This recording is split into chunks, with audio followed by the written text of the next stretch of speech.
understand how we do, my man. I'm on that Friday night Nick shit, dripping in Nick shit. Up in the world most famous arena with the click. That's the conglomerate. The Knicks real talk, the real prominent. I'm a bit like the Omicron variant, I'm dominant. Paying homage to the cat in the chat. That's where it's at. Cause I'm hearing that you don't care for hyperbole, we straight facts. We interact with the mob, the gods. Up in the pod, the squad, the side. My entourage be on the job, my energy. Feeling tripping in tempo as they cook my game plan. And my brand for loot and pursuit.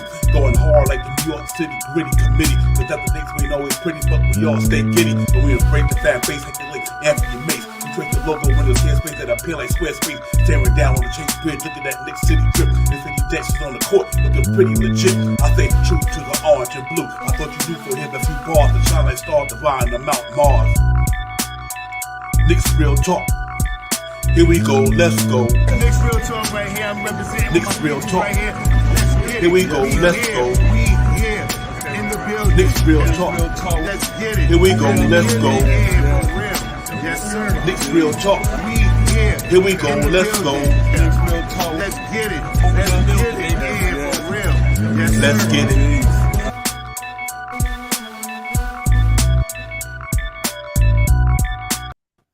Yo, salute everyone. What's going on? Beautiful Sunday, Knicks Real Talk. We in the building. Divine Shop Powers in the building, man. We're gonna get into this Knicks Real Talk draft lobby show. See where the ping pong ball's gonna fall out on Tuesday. Hopefully they're paying out well for the New York Knicks and in the fan base. We get a good draft lobby pick, and then we see we'll take it from there. But we got my partner in crime in here with me, man. Shop Powers was good.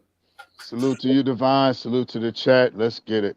Yeah, real talk, man. Like I said, the season kind of over, but it's never over because you always got something in between. We got the draft lottery coming up on Tuesday, 14 ping pong ball. Let's see where they're going to fall at. And hopefully the Knicks being in a good spot to either get where they at or move up a little bit. And I'm going to try to get a good draft pick, whether they keep a trader. We don't know. We'll talk about all that stuff, man. But I'm excited about it, man. You know, something going on in Knick world, and that's pretty good to feel. Hopefully, Worldwide Wesley going to be representing the New York Knicks at a draft lottery. Hopefully he can bring us some before believing the luck thing, could bring us some luck up in there and let the ping pong balls and the ping pong ball guys bless us the way they need to, and we get us a good draft pick, Shop Howard. But some interesting talent down there. No major dominant, to me, guy that stands out above everybody, but they all a bunch of good players. So I think hopefully the Knicks can fill a void that they may need, depending on how the all season go. We won't know nothing till the trades be made or the free agency kick in or blah, blah, blah. But so we'll see where the Knicks going to go, what position of need that we need. But I'm looking forward to it, man. I'm hoping that we just land the right guy that's going to make the Knicks pretty much a better team and help us add on to what we have already. Well, I know that if we stay 11th or if we move up into the draft, it's all gonna be dependent on how these ping pong balls drop. If I'm not mistaken, we have I think it's 72% chance of staying 72, and another 13 or 15% chance of going into the top 4. So either we stay 11, move up a couple of spots, or hit one of those big numbers, one of those top 4 guys. So we see what happens in a couple of days, man. I can't wait. Yeah, real talk, man. It's some interesting talent in there too. Like I said, other than Bonchero and all these, I'll be getting to all of them in a minute. But there's like no one that I think that's projected just to be a superstar yet. They can grow into that, what I know. But it is some interesting dudes in there, man. I've been looking up and down the college landscape and kind of checking out the videos of some guys working what they put in. Obviously during the season, I'm so locked into Knicks, I don't really have a lot of time. But other than when my Tar Heels is in the tournament and things that nature, watch the ACC games. So, you got some guys in there that from Duke is in there, Williams, Griffin, guys that I know of. But looking at some of these cats that's in there, I like what's going on in there, man. I think we're going to be able to come out with somebody, and it's going to make a difference on our team. Like I said, when we get into it later on, I'll throw a little video highlighting each one, introducing them, who I put up there. And some of the names I might have forgot didn't want to put up too many up there, but some of the noticeable ones I think would be good. Salute to Luck Charm, man. Luck Charm 22. Salute to you, Luck Charm. Appreciate you coming in, brother. That sounds good, man. Do you think it'll take that? Well, yeah, you're right. 22 and 24. Hopefully we can do it less. Luck, we won't have to give up that much, but I don't have a problem. Ivy's a night. That was nice, man. And he's a really good talented ball player, man. So you never know. You never know, Chop Power. Hey, hopefully, luck charm. We ain't got to give up nothing. Holding the ping pong ball just happened to fall up that way for us. Do like it did the New Orleans Pelicans that year when they got Zion. Let's hope that we can be able to do the same thing, man. But we do got access to Will and Deal for a lottery pick. So if we think he's gonna change the game for a Shot Power, I ain't got a power luck charm drop it, man.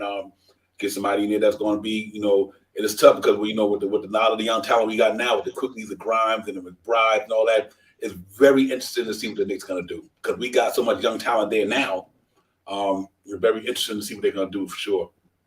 There is how can I say it, a definite 4 guys that you see mismatch from 1 to 4 in this upcoming draft. The Bonteros and all these other guys, the Ivies and these guys that's 1, 2, 3, and 4. If you switch them up in different draft picks, but they right around in that price range. What I'm looking at is 5 through 11, man. Those are the guys where we as being 11th pick to watch how it turns out, and that's where I'm really looking to kind of focus on between 5 to 11 to see what guys are going to be mixed up, because depending on how the balls drop, depending on who gets picked, and that might be some luck for us even if we stay at 11. Yeah, real talk. I looked at a couple of mock drafts out there, and when I pull up the CBS mock draft quick for, we'll see some of the guys, and one of them you hit the nail right on the head. He projected he going to the Knicks, and I think you talked about that already. So I got to give you flowers on that one. But I think it's gonna be real interesting, man, to see what these guys do. I was looking at the wing position. I'm like, depending on what the Knicks do, let's just hypothetically say the Knicks decide that if they go where they going and they think quickly can hone in that position and take the reins there and McBride, do you think they go ahead and just do maybe a wing, like a small forward, a power forward, depending on what they do with the rest of the team? The vets, obviously, let's say if Julius Randle not going to be there hypothetically, or man, do you think now do you think you go look at the Bonchero, the Jabari Smiths, the Keegan Murrays and all these guys? So it's going to be really interesting to see what the Knicks do. That's why even though we're going to get to draft lottery slot, we don't know what we're going to do until they decide to wheel and deal in the off season. And then when it's time to get to the draft lottery night, I wonder, have we done made some moves, or have we traded somebody? Because to me, here's what the draft night can tell me. Mm-hmm. If you still got the same team and you haven't traded nobody, then most likely that pick ain't staying here. Like, if you don't move Julius Randle, you don't move Fournier and all these other guys, what are you gonna do with that pick? Because now it's like you got Cam Reddish, Obi, Grimes, all these guys. So I'm wondering if they don't move any vets, do you think that pick, the Knicks will keep that pick? I say this, Divine. We really won't know until draft night, but I guarantee you this, and I'm like, and that's just me being a Knicks fan. I'm saying like 98% chance if we go, say we stay 11 and we pick someone like this young man Sohan,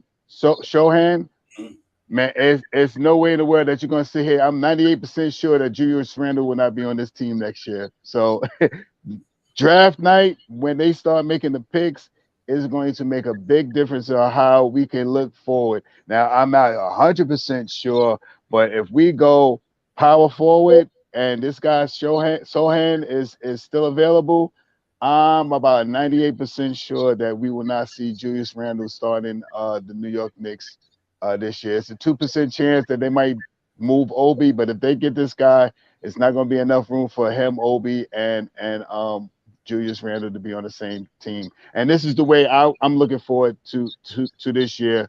We really run the youth. So if we run the youth, I believe that if we get Sohan, Julius Randle is going. Are you getting feedback, Divine? Not as much. Not much, not really. Okay, all right. Yeah. What's interesting to me is man Seth Greenberg last week put that out there about Sean. He said, listen, if the Knicks move on from Julius Randle, he won't be a bad look. I know what that was. Seth Greenberg on ESPN talking about it like that. Salute Canal, my brother, salute. So I mean, it's a lot of good possibilities out there. I mean, you know, like I said, we hope the ping pong God bless us with like they did the New Orleans Pelicans that year. But I got an interesting one though. I think if the Orlando Magic, check this out, if the Orlando Magic pick number 2 and they got them projected to take Jabari Smith, here's something interesting everybody better keep an eye on. Jonathan Isaac contract, because he was out 2 years and they had a clause, like a stipulation in it, they literally could make his contract unguaranteed. I mean, non-guaranteed. So that man, they can even trade the dude. I mean, because he has $17 million a year. Let's just say hypothetically, if they salute peace, be civilized peace. Let's hypothetically say the the Orlando Magic end up with Jabari Smith, which is a good thing for them, having them all in point guard they got down there, having Franz Wagner down there. If you get Jabari Smith down there with the young boys with let's say they take Jonathan Isaac and say, you know what, we ain't gonna guarantee the money. You got $17 million on these couple of years left. They can make that non-guaranteed. And man, if you could imagine if they say and they say, you know what, they let him go or they trade it, and the Knicks go pick that young boy from the Bronx. You know, I mean, that'd be crazy. You know what I mean? So you know, it's gonna be interesting. It all depends. That's why I said it's gonna be interesting how the draft lottery pan out, because it's gonna be a lot of willing and dealing gonna be going on. Obviously, you know what I mean. Especially with you look at Philly getting knocked out of the NBA playoffs. Today, Milwaukee got knocked out. You know, they gonna probably host Chris Middleton come back and retool. But you got a lot of teams like what's the Nets gonna do? What is Atlanta gonna do? Because a lot of these teams who were right there at the in the play-in, they still not too far below in the draft. You know what I mean? And but I think a lot is gonna be interesting on what's going on with. So we're gonna be glued to it. But let's get into some of these guys that's gonna be in the draft. And I shoot some of the guys out here we can look at and we check them out, man. We see who's gonna be in this draft. Hopefully we might can snatch one of them up. Here we go, right here. Let's check it out.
Yeah, man, that just a quick salute, my KJ events in the building. What's good, fam?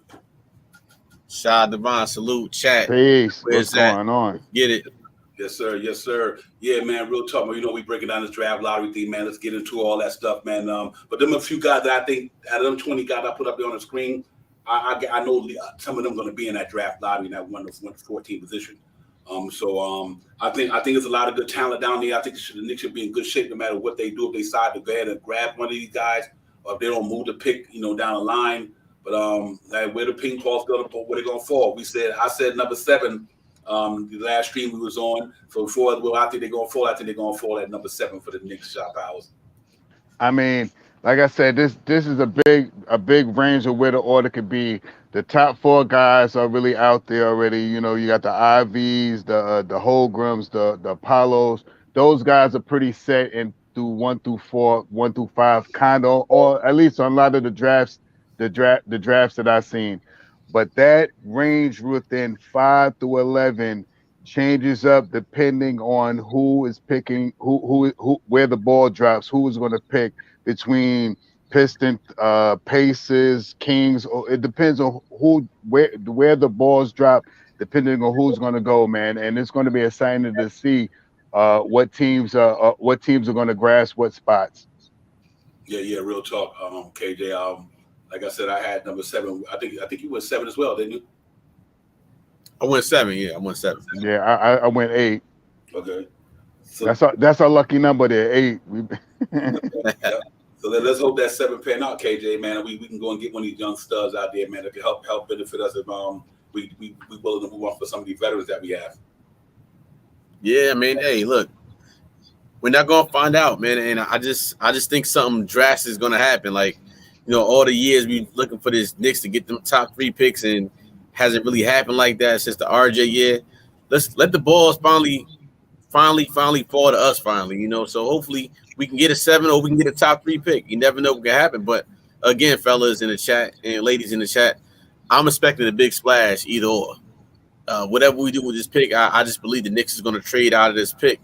And it's so many people out there that's just disgruntled stars that's ready to come play somewhere else. And I feel like we're going to pick up a disgruntled star this year. Mm-hmm. Yeah. I agree. And one thing for me, I know obviously, the major thing is the point guard and the wing spot. Obviously, I would, if we don't think we're going to have quickly do that, be that dude, then you go out there and draft McBride, whatever. If you get somebody, let me ask you a question. If you get somebody like Ivy, what makes you think that one of them guys going to be here? You know what I mean? If you let the Knicks go in the draft and get an Ivy, and you already got all these other point guards we got, that's possible that one of them guys might move on in the deal. You know what I mean? They might be moved on in the deal. And so I know we like we said, we love the name, but like I said, the name on the front of the hat, the jersey that represent. You know what I mean? So the Knicks might say, listen, they able to land a Keegan Murray. Murray, excuse me, Ivy or Keegan Murray, one of these guys. I don't know, but it's gonna be some cats running up out of there. So I think that's why the Evan Fournier thing, Julius Randle, Alex Burks. Noel. If we're gonna have to free up some spots. We don't even know. Even if we don't make a splash shot, Howard, we still need to free up a spot for the draft pick to come in and let these other guys get some burn. Yeah, I was looking at Canal what he was saying, and I did see something out there about the percent per percentage wise how we would stand and how we would get picked, and I did see something saying about 70-something% chance of us staying 11th, and another 15 or something percentage being the top 4. So I understand where Canal's saying that at, because I did see something like that. I couldn't understand exactly what it was saying, but it was something about 72% chance of staying 11th, and another couple of percentage points saying we could draft within 4 through 1. So at any rate, it is going to be exciting to see where we get, because it's going to let us know which way we're going to go. And June, the end of June can't come soon enough to see where we're going to go with this pick. I believe something like you say, KJ, it may be something that we add this trade to something that we got and go out and get something big. But let's see what happens, man. Let's see what it's all going to make a big that pick is going to make a big decision if Quickly is going to be our point guard this year. Mm-hmm.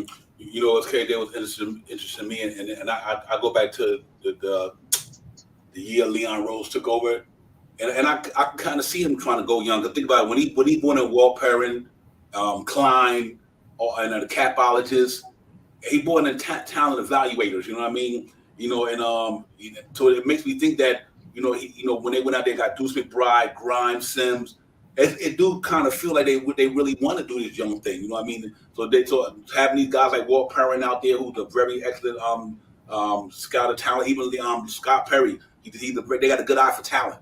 That's one of so to have guys like that make you think that the front office might go in there and snatch up somebody in this draft if they get a good pick. And make it happen, you know what I mean, and get a draft one of them, bring them to this thing. But like I said, I think we're gonna have to free up some spots for this to happen, though. Yeah, and I believe the New York Knicks front office, they have every scenario from it. Do we keep the young players? Do we keep all these young guys, or do we get another young guy depending on what the lottery is? To me, I just believe this lottery pick this year alone is probably one of the biggest decisions in the Knicks franchise over the past 25 years. Because all the young talent that we acquired so far. So if we get a top 3 or top 5 pick, if we can draft a guy like a Jordan Ivy, a guy that's of need, again, you have to look at, okay, do we need IQ? Do we need Deuce McBride? You got to look at those guys if we really want this guy coming in here. That's my thing. If not, you know what? Let's trade people away and we get a disgruntled star and go from there. But I just believe that the New York Knicks this year is all on that lottery pick, guys. Yeah, it makes sense to me that you know, you draft that guy this year, you got it for 4 years. It keeps the foundation going. You know what I mean? Like, you got these other guys like Grimes and all these guys for another 3 years. You draft this year, then you got him for another 4 years. So it always keeps the organization moving forward. You know what I mean? And that's why I'm hoping that, you know, between that and the 45th pick of the draft, I mean, you know, whether you can move the draft on down. You can move the pick on down. You can trade down. I think if the Knicks get around the 11th to 12th, I'm going to be interested to see if they will and deal that pick, the 11th and 12th, that far down in the draft. I'm wondering would they take a shot on Will and dealing that pick, whether it's up or down or just trade it out in a trade. But Luck Charm put up a good something early in the chat, and I'm gonna put this back up here, guys. Luck Charm put this up. What y'all think about this here? Luck Charm put this up earlier. Knicks need to trade the 2022 and 2024 first round and a couple of second picks and move up to get Ivy. That's not a bad scenario right there. Ivy's a real deal. He's a real deal. I'm hoping that the Knicks can get him without doing that. But the 2024 and which I don't think it would be an issue. Here's why. I think by 2024 that Knicks pick would be about the 27, 28. Hopefully the high 20s, the low 20s. I mean the high 20s, like maybe the 25th on. We'd hopefully be a better team. And we'd be in the playoffs and doing things of that nature. So, but that's interesting, man, because we do have some flexibility to do stuff like that. So that's a great point, Luck Charm, that, you know, we can wheel and deal with some of these guys, man. Put them in packages. I like the one that one with the Portland Trailblazers.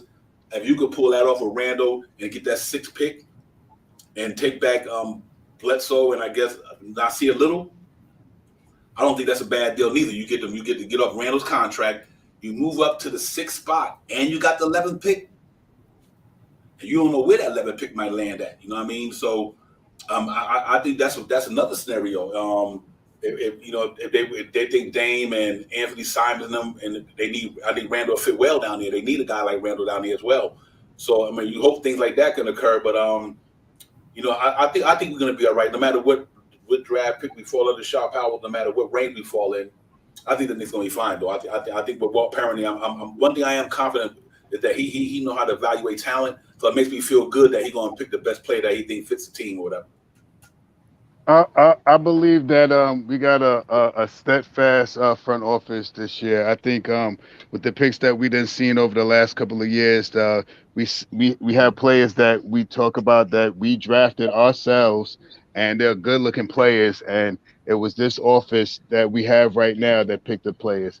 You see how they wheeled and dealt and did the things, the moves for Grimes, the moves for Deuce, and the moves for Sims just recently. So I believe that I got confidence in these guys, no matter what they do or how they do it. I got more confidence than I had in a couple of years seeing these guys wheel and deal. You know, that when we talk about them, we talk about wheel and deal. We get Reddish in here, give up a first-round pick and get a second-round pick plus $1 million back. So that's willing to deal it to me, man. They gave up Knox in the first-round pick, got Cam Reddish and a second-round pick plus $1 million.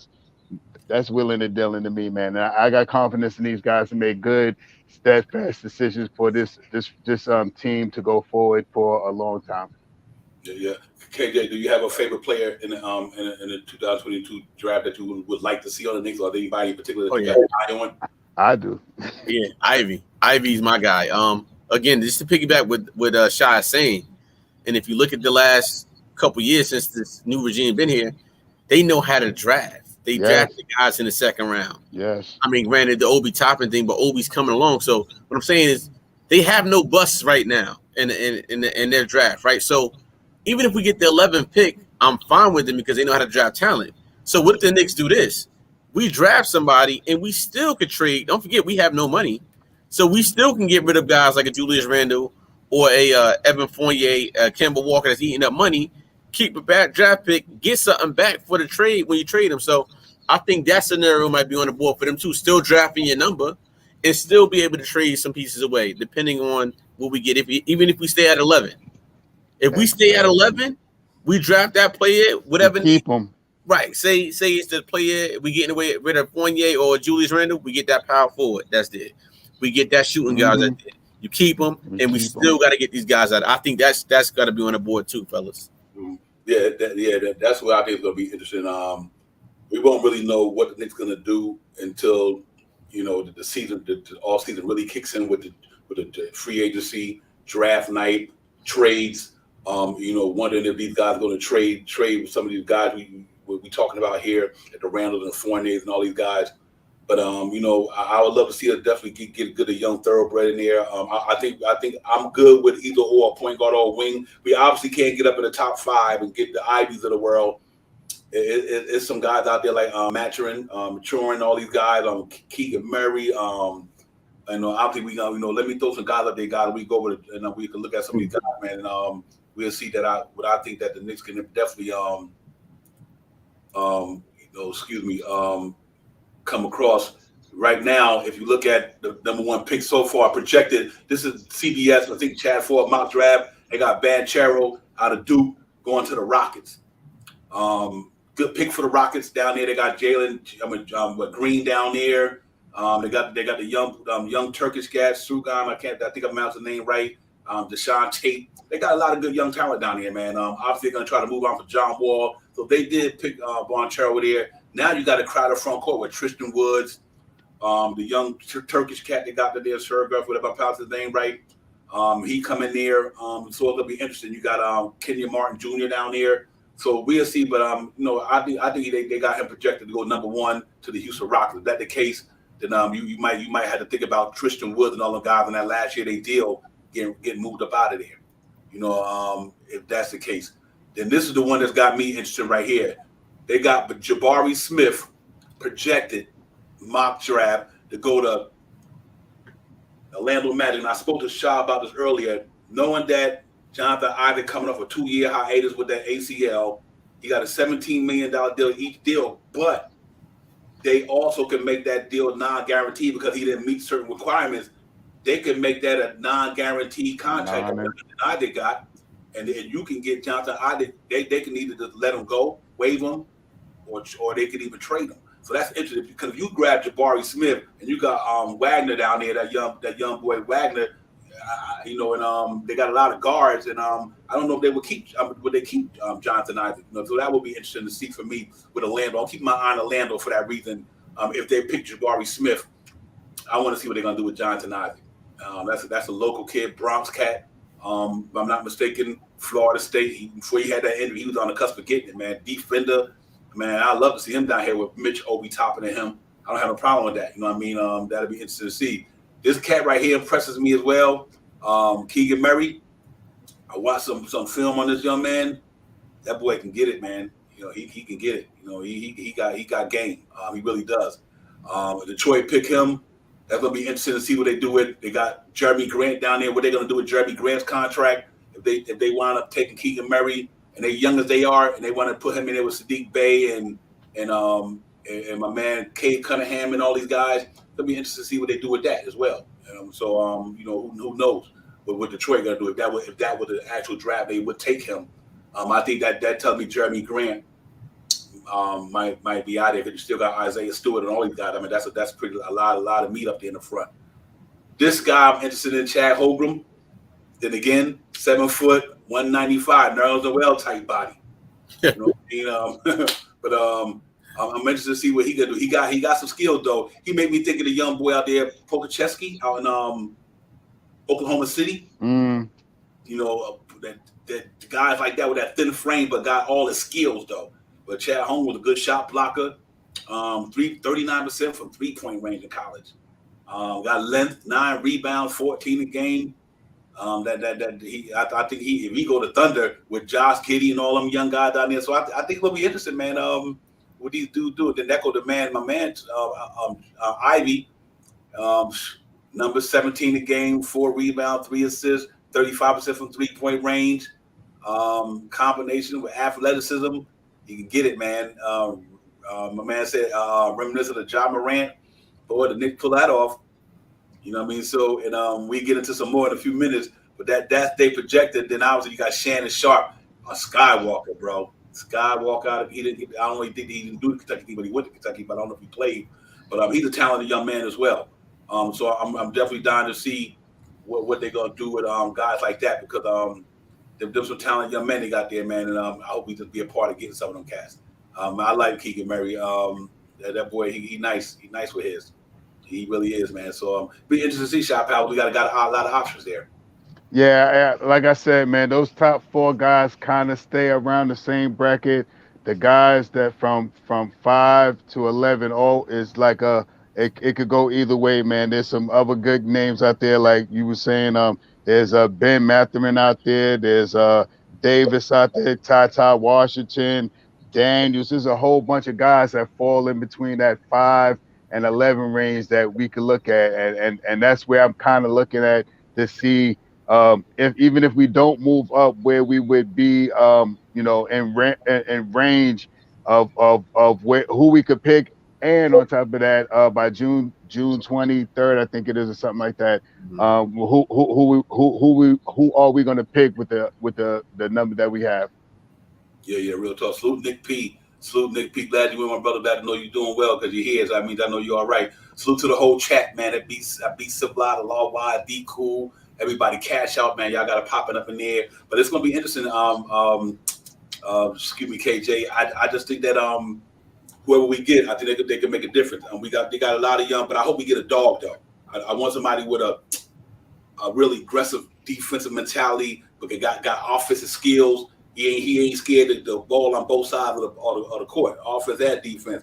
Hopefully, if we do draft one of these young guys, that they got that in them. You know what I mean? Like the Deuce McBrides of the world and the Grimes. See, we know what Thibodeau and them we know what type of players they looking for. They want 2-way players. Grimes, a la McBride. You know what I mean? A la Sims. You know, they go out there and play on both sides of the ball. And there's some guys in there like that. Like I said, Keegan Murray, he could do that. You know what I mean? Guys like that.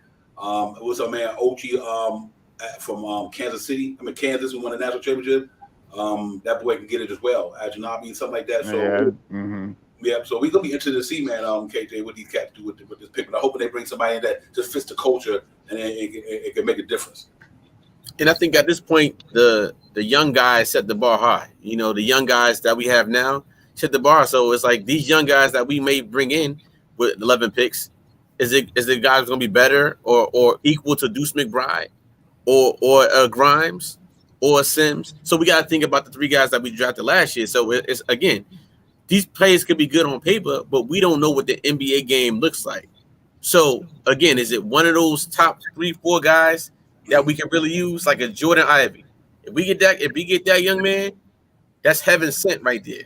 But these other guys, I just don't know. So that's why I said, again, it's confusing to me because I don't know which way the New York Knicks is going to go this year.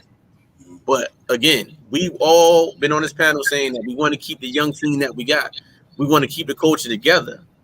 But if we got an opportunity to get another young guy that's going to attribute and make this team better, we got to go forward. It's just the direction that we go in, fellas.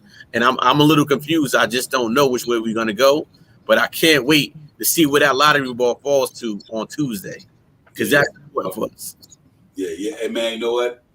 This, you know, like I said, it's all season, but it's not the all season. You know what I mean? Because this is part of this whole process. You know what I mean? Like Nick P say, Dyson Daniels, see them wings like that, them 6'8" wings like that's a bit taller than Fournier and them guys. Like we got that wing there like Cam Reddish. Dyson Daniels got that 6'8" frame, but you know, and so you got now you get the wings in there. We don't go at the Jordan Ivey. I'm not sold on Ty yet. Guys like that and Blake and them. But I think Ivy is the creme de la creme for what I know in the point guard spot. But if we decide to go with Quickly and McBride, then we go out there and get some wings, man. Go out there and snatch up a nice. I like to see a 6'8", 6'9", 6'10" wing. You know, somebody with a little bit more height than Obi. That's the man right there, D-Cool. That's who I want to get. That at 11, that's who I want to get too. Shohan is that dude, bro. He 18 too, 18 going on 19, young dude, man. But he got that dog. He got that mentality to play in New York. You know, he made me think of for his tenacity, Dennis Rodman. He got the crazy hair like him, but that boy shoot the 3 ball. He got a good little 3 shot. He gets down in the paint a little bit. He's athletic. I know Baylor had a good one with him, but D Cool, I agree with you. I like that dude. Shohan is the man, man. And I think had that boy at 18, time he get his rookie year, he finished his rookie day, he's 22 years old. You know what I mean? So I can see him and Obi and them, even if he coming right now, coming off the bench. If you move Randall, you start Obi, you got Shohan backing up Obi Toppin. That's a nice young squad right there, Shot Powell though. Yeah. So, I'm God like that intrigue to mess out me, man. You know, like I said, don't get me wrong. Tyree, East, and all them guys, they're nice, but I do want somebody like that though. We need some keep some grittiness up in there. You know what I mean? And I think that guy Shohan could be that dude though. My three guys that I know, two of these guys are probably one of these guys probably is out of our range. Ben Matheman. I really like Ben's game. I really like the way he can contribute. He could probably come over here and really run the team. I like Davis. His 6'8" frame is something like people were saying like a ball. He's a big, tall guard that can see everything. He's a pass first guard. But this Sohan, with him being a chance of us getting him at 11, if there's a chance that if we get let's cut to the must. If we get him at 11, that's 98% chance that we're not going to see Julius Randle next year. I'm just saying, I'm going to put it out there. That's how I feel, at least anyway. If we get him, his 6'10" frame, big defensive guy, can back up Obi Toppin coming off the bench. I don't see no other way Randall be here unless we trade Obi. That's the only other way that I see. If we get him, the only other way that we get him, and we have to, we either Julius is going to be traded or Obi is going to be traded. That's what I believe. I believe that because I have that team. I have him on the second team, so I believe that's going to be a good team. I think the second team with him would be a crushing crew, man. Deuce, Grimes, Evans, Soham, and Sims. I think that'd be a crushing crew right there. So, let's see if we can get them. Yeah, absolutely. And man, I tell you, for me, KJ, no matter which way it go, like I said, I'm hoping. I'm so kind of psyched about it because like I said, here because I gotta get Shot Powell his flowers. He thinking like a lot of other cats. So let me give him his back. Right now, if you look at the mock draft, the way it's projected, they got your boy Matheman going to the Knicks. Man, I like that guy, man. I like him. Matheman going to the Knicks. They got Jerry Shohan going to the Wizards, and Tyree East. He nice too. I like Tyree. I like him. They got AJ Griffin going to at number 8. AJ Griffin. I'm going backwards, guys. Excuse me. But Griffin going to New Orleans out there with the Pelicans. That's gonna be nice for all that young talent they got down there with if Zion come back, another Duke boy, and obviously Ochi out of Kansas, but the man right there, Shannon Sharp. I think Shannon Sharp is he's interesting.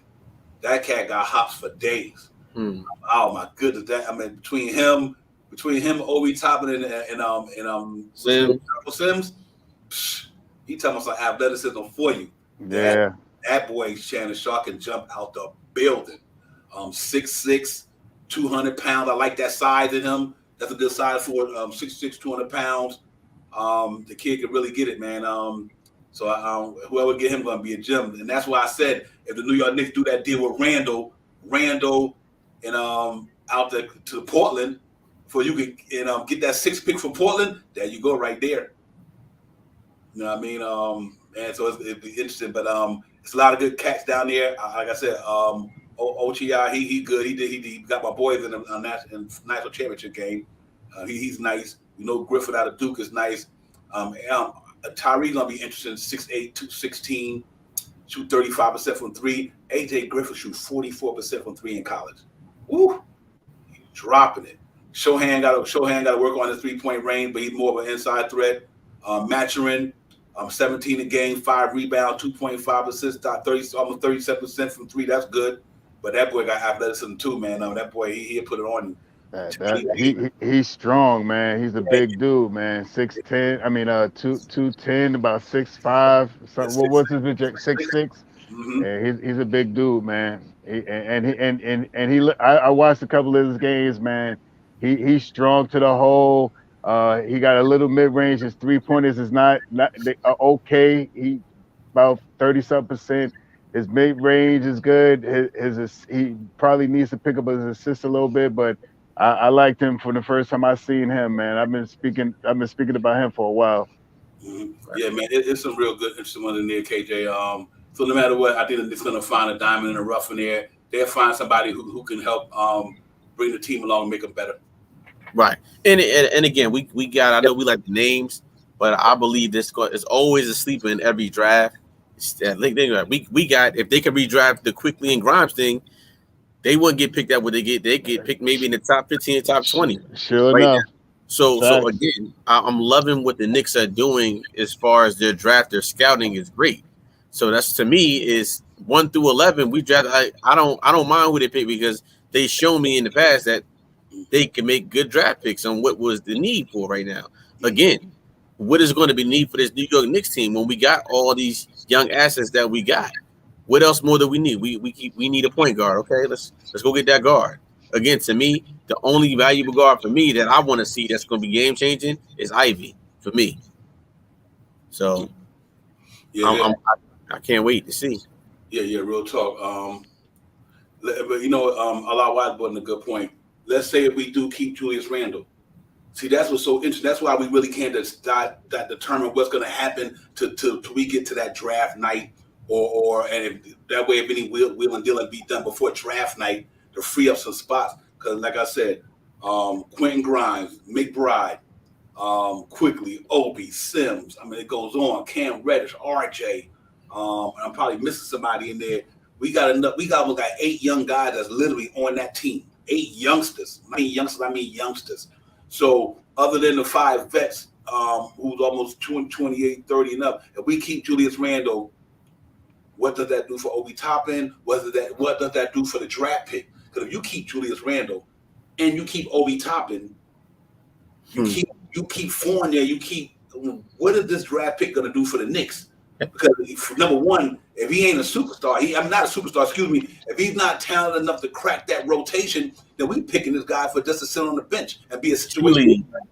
Yeah, we picking him to be a situational player. So to me, either Knicks gonna have to wheel and deal this pick to get it, like KJ said, to go get somebody big time. Because if you keep Randall, you keep Fournier, you keep all these dudes, that pick is useless to me. Yeah. Unless you put it in the trade or you move it back another year. Move it back or something. I don't know how you could do that, but I think it'll be useless, man. So I think you do have to move some of these guys, somebody, and to be able to free up some roster spots if you're going to pick this year. Because if you keep Randall, like I said, there's no way you're not picking a small power forward. We know that's not going to happen. You keep Fournier and you got Cam Reddish, then whoever you pick going to wind up being a third slot. You know what I mean? He's going to be out of the rotation. You know what I mean? Then you looked at the 2 guard. We full at the 2 guard spot. So it's going to be interesting to see what they do with all this stuff. But I do think they got to do some wheeling and dealing to free up some roster spots and really make that firm decision where they're going to go like a semi-youth rebuild or just going to go full out and try to bring players ahead to go for the gusto. And I don't know if how talented enough we are. You bring a 1 or 2 player that's going to push it over the top with Julius Randle. I mean, it could happen, but I don't know. It got to be interesting to see, Sha. Yeah, the decision that I got 3 ways to look at how we use this trade. Like KJ said, we could box it up, move it with somebody to make a trade with this first round pick, or we can trade move down into the pick like the Knicks usually last year did, move down into the pick to get somebody at a lower salary to see if they could bring them into, or we bring the players in. We got 2 picks this year. So I believe that we I think we need to move the veterans and look at that 11th pick and see who we move. if we're going, I believe if we going to go this Soham route, if we going with him, I believe Julius Randle is obsolete. I don't think he's going to be here next year. So that's just my idea. I think it'd be I think they go with the IQ movement, or maybe make some trades with Noel and the rest of them, and maybe bring in someone for a stopgap or something like that. But it's so many things that as we sit here and talk about it, we then came up with about what 14. We then came up with 14 ways of getting thing done. And KJ, we've been missing you with that sign, man, because the more and more you wasn't here, but we've been talking about that move for Russell, man. Russell could take away Julius Randle and Evan Fournier off our hands and free up some cap space for next year. So and some positional spots on the roster. Right. And Devon and Shot, I want y'all looking in the chat. Looking around the NBA, look at the teams that's left.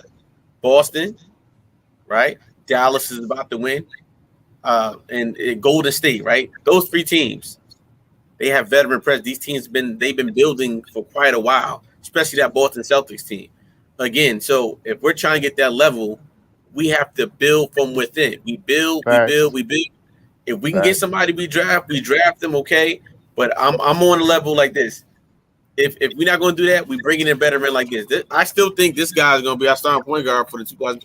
I just believe it's going to happen, just based on the things that needs to happen for the team. Because again, the young teams are good. You know, they make a good splash on the regular season, but then when it comes down to the playoffs, you need a veteran's presence to win in this league. You need it. I'm waiting for someone to tell me one young team of the past 20-something years that all went, or you can say Golden State, right? They were a young team at one point in time. But I'm saying it to say, look at the players they got now. They've been together for quite a while. Yeah. We got RJ there. You know, we're trying to get together. So, again, guys and ladies on the chat, which direction do we go? Nobody knows. These are all our opinions. But I believe the Knicks will, if depending on the draft, the lottery, fellas and ladies, whatever number we get on that lottery, if it's the top 3-4 pick, we get that guy we want and trade the rest away. Yep. And let me ask you a question. And just to cover KJ's point in chat, we kind of had that scenario right now. Let's say we signed Mitchell Robinson back. Mitchell Robinson and RJ Barrett, we know them two have been together 3 or 4 years. So that is that when he talked about building. So we do have guys who've been together for almost 3 or 4 years that have been part of this growth development thing. You know, we got Mitchell Robinson who's been here since for 4 years. Mitchell Robinson. The oldest Nick we got. For that, yeah. So you do have Mitchell Robinson is now he's not a young guy no more. I mean, he age-wise, but experience in the league is not. And then you got Barrett. Now, let me ask you a question. So you do got them two guys who pretty much we built through the organization. Know what Obi Toppin them? Would you guys be mad knowing that you know these two guys already been there? And let's say you bring in hypothetically a Donovan Mitchell. Can you see RJ Barrett, Donovan Mitchell, and Mitchell Robinson as 3 of your core guys, and everything around it just to be that? You know what I mean? Them guys you put around them guys who we have a bunch of them already. But if you had Mitchell Robinson, RJ Barrett, and Donovan Mitchell going to be your core for the next 4 years, but then you plug in the way the Celtics did with Jason Tatum, Brown, and Smart. You know what I mean? Like that. But I do think we on that, like KJ said, I do think we there. If we get that one young guy to fit the timeline, because Donovan Mitchell going to be that guy like they bring in to go with that core that we have. Now you got the Grimes, and you got the McBride, you got the Quickleys. That's if you don't lose none of them to get him. And you got Obi Toppin, you got Cam Reddish. I think you put Donovan Mitchell in that mix, and you got Cam Reddish, RJ Barrett, Donovan Mitchell, Mitchell Robinson, Obi Toppin. That's not a bad core to build with for 4 years, 3 or 4 years. And then all you got to do is, you know what? Boom, the iron strike hot. You might luck up and get that dude that take you over the top. You know what I mean? Just run or whatever the case may be. So, like KJ said, you know, I think we if we could stay the route that he talked about, or that all of us are talking about, going through that young roof movement, and I don't have no problem taking Donovan Mitchell at 25 and getting rid of Randall or Fournier or whatever at 27 and 30, and can give you 25 a game on a bad night. You know what I mean? I just think that's a good way to build. So I agree with that. But if not, then we get back to this draft thing. How are we going to get this young draft pick to come in here and get minutes if we stay constructed the way we are, Shop Howell? I don't know if that's feasible to me. I like I said, I'm not opposed to that thing wrapped around your neck right there, KJ. I think if we're not going 100% with IQ as being the starting point guard this year, and we bring a 1 year stopgap in here to build up IQ's game a little bit for 1 more year, I wouldn't be opposed to Westbrook. My option would be D'Angelo Russell. You know, that's who I would probably bring in. 1 year, he's a little younger. He's a pass first type of point guard, and I think I might go more of that line because I think he'll probably run the team a little better than Westbrook. Not saying that Westbrook couldn't run the team, but I think D'Angelo Russell is more of a true point guard than what Westbrook is. But like I said, I believe I think we shred these contracts. If we can move on from Randall, we get so. I think if we looking into bringing in our rookie, to bringing in that draft pick this year, I think we go power forward. If we move off of Julius Randle, we're going to need another power forward to back up Obi Toppin, and it shouldn't be Taj Gibson.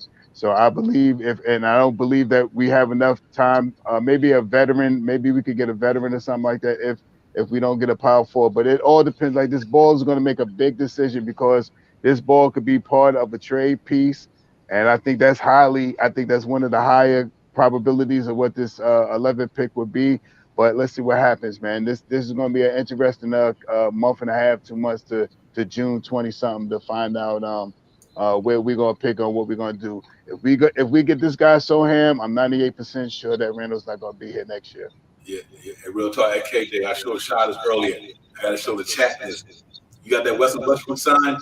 We know that in the NBA, people hang out all the time. Oh, yeah.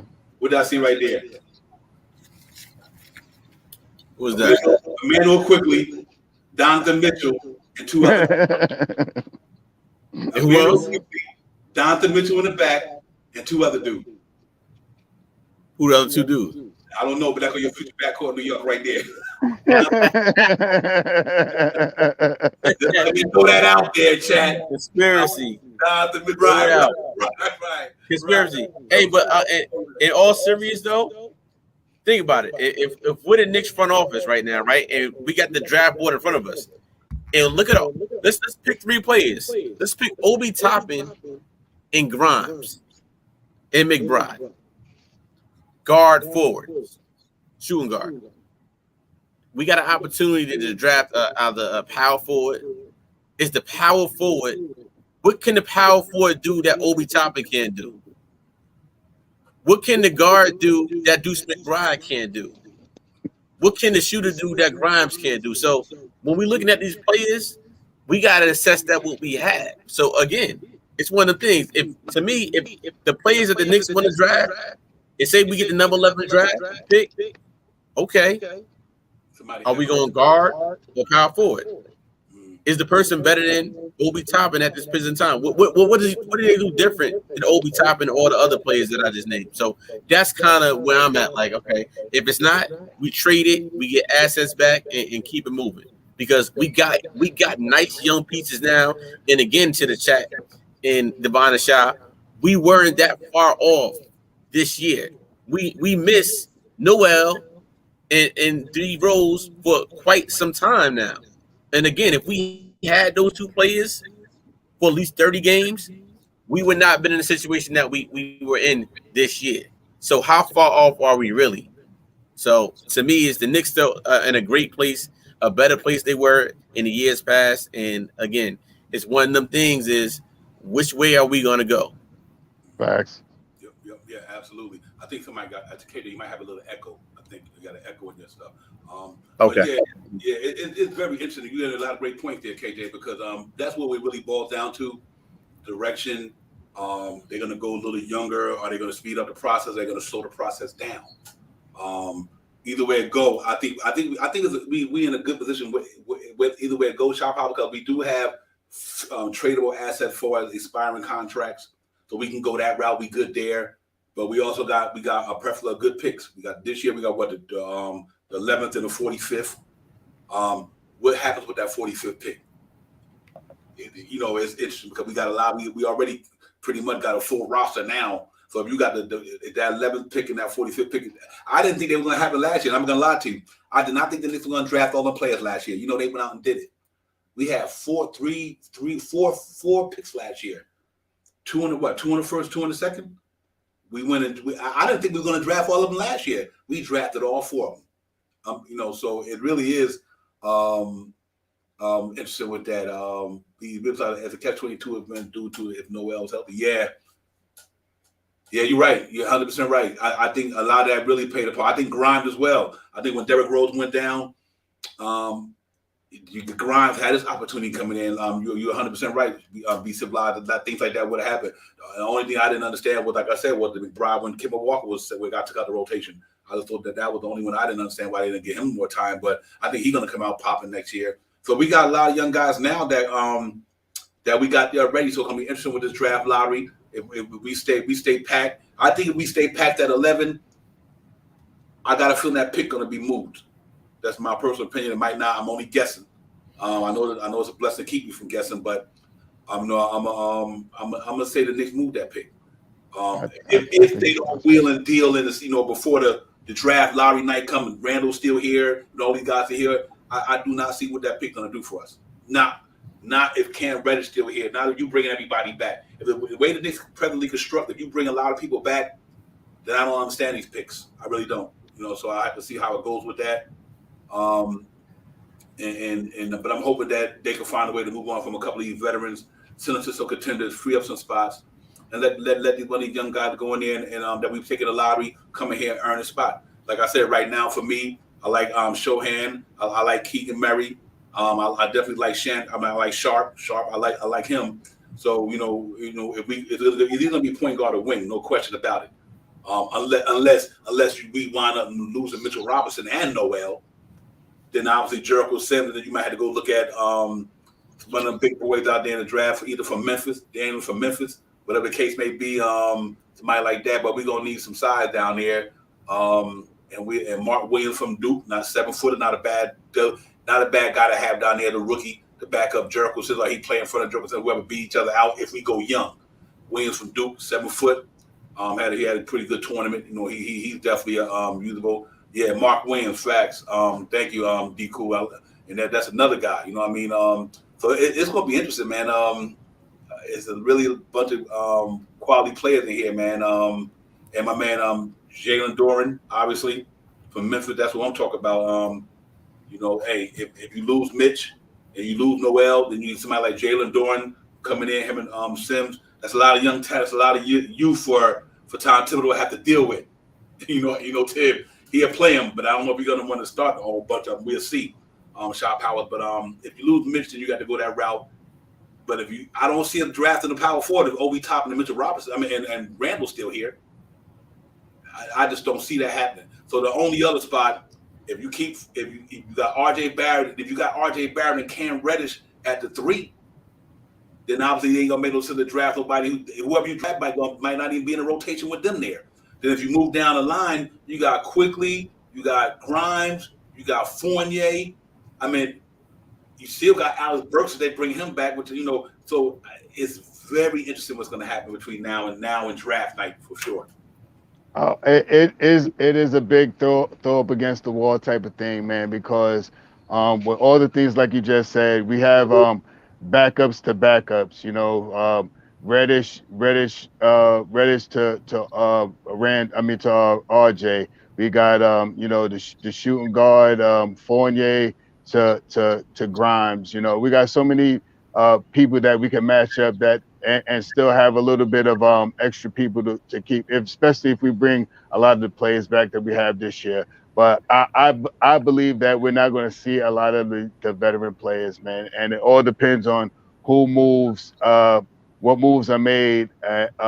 If we move on from Evan Fournier, I believe we keep Derrick Rose. If we move on from Julius Randle, we're going to have to look to get a power forward somewhere. And I hope we could keep Mitchell Robinson.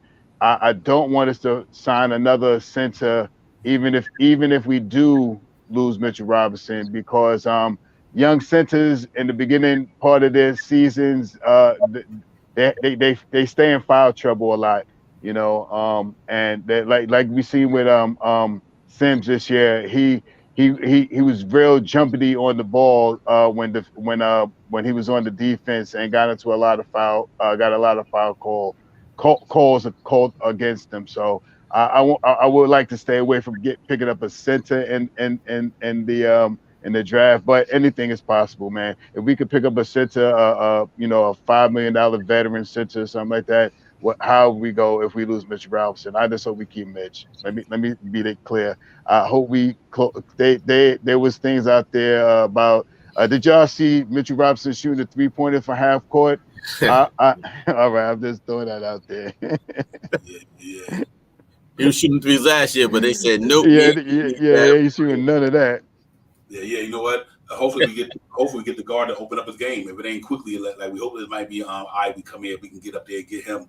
That can open up that game, man. Because in order for that guy to prosper in this league, he's gonna need a point guard who can get him the ball. Yes, sir. Yes, sir. It ain't like you gonna give him. He could put the ball. He can't put the ball on for a dribble. He did it against Charlotte. But I'm saying, it ain't like he gonna one-on-one and bust somebody. But he need that facilitator to find him in his spots. To get him to make Mitchell Robinson more successful. You know what I mean?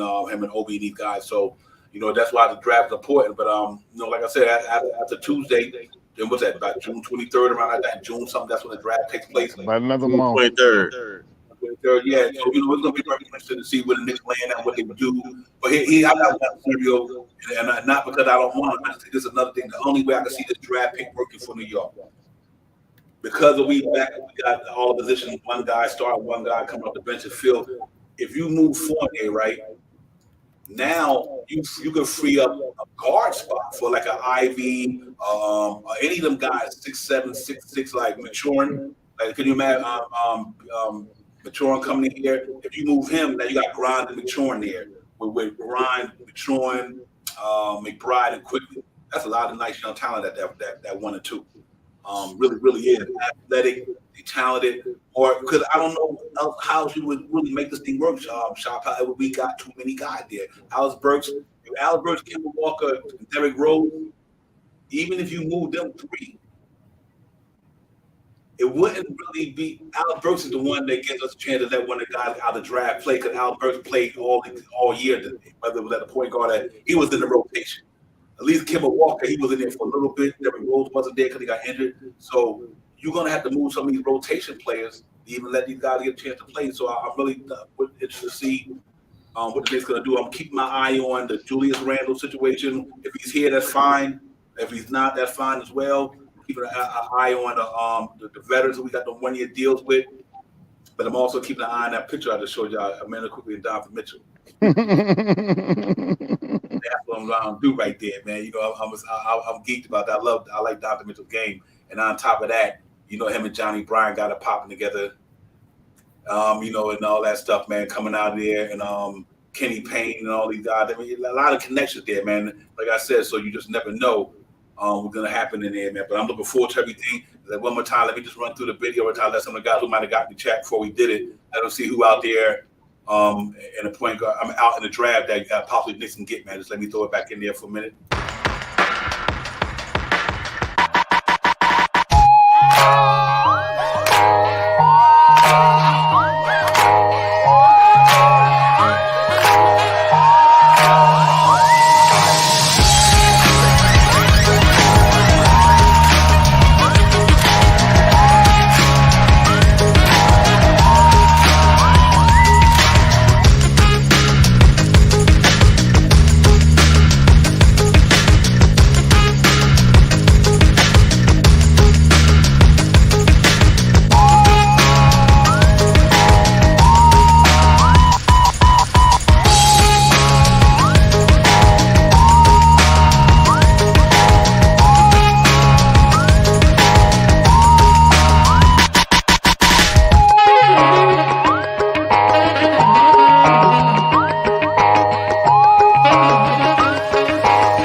know they really highlight 17, but there's a lot of athleticism down in that draft, though. I'm serious. It's a lot of cats that I love to see in New York down there, man. With that young energy, got that athleticism, because I think that's what was our Achilles heel this year. Believe it or not, Kemba Walker really wasn't athletic. Fournier is not athletic. You know what I mean? So we know in the league where we got a lot of athletic young guys in the league at that 1 and 3 and 1 and 2 in the backcourt. You know, you got guys like Jalen Green jumping over buildings, and you know what I mean. It's like we got a lot of young athletic energy in the NBA, man. And a lot of these young cats can get it, and they fast, they strong, they jump. I mean, you know, and we just need that 1 and 3 in New York to be like that 1 and 2 or 1 and 3. But we know RJ certified at a 3, so that backcourt got to be kind of athletic to me. They could defend, and that's why I like the Grimes of the world and guys like that, because these guys are athletic. They got energy. They can defend. They can slow you down. And they got talent. So, you know, moving forward, I think we just got to correct some of the things with the organization. If Julius Randle going to be here, we definitely got to get that 1 and that 2 together. Whether even if Fournier here and you move into the bench, that's fine as well, if that's the case. You know what I mean? But we definitely need to move in that starting lineup with a bunch of athleticism. Because I looked at the Boston Celtics, man. I'm gonna tell you something. Marcus Smart, Jaylen Brown, and Jason Tatum, I mean, you know, they athletic, you know what I mean? And Marcus Smart not a high jumper athletic, but he's physically gifted athletic. And they just got a lot of athleticism, man. And then you go on and look at what Luka Doncic them doing. They got Finney Smith, Reggie Bullock, Jalen Brunson. They got that in them, you know what I mean? And I think, you know, we just got to get to that level to have our young guys play like them and just bring in somebody who can play like them. But I do think that 1 and that 2 this year, we got to upgrade that. If we don't do nothing else in New York this year, that 1 and 2 got to be fixed. Got to be fixed, Shaw Powell to KJ. Because if not, I think we might be stuck in the same dilemma. You know what I mean? Like I said, whether we keep them, even we keep them, we got to make sure that they're not. I think Evan Fournier would be a good, legitimate backup 6-man coming off the bench in New York if we keep him. And I think we just got to either put Quickly there or go get a point guard, and we'll take it from there if Julius Randle going to stay. I'm 100%. We're moving forward with IQ, RJ, Reddish, Obi, and Mitch. And our second unit would be Deuce, Grimes, Evan Fournier, Soham, and Sims. And then we'll still have Ferry and Hunt and Taj Gibson plus our second round pick, and we still have two roster spots open for somebody else if we want to pick 2 other veterans or something like that. The guys that I think can be moved is Burks, Kemba, Randall, Noel, and Rose.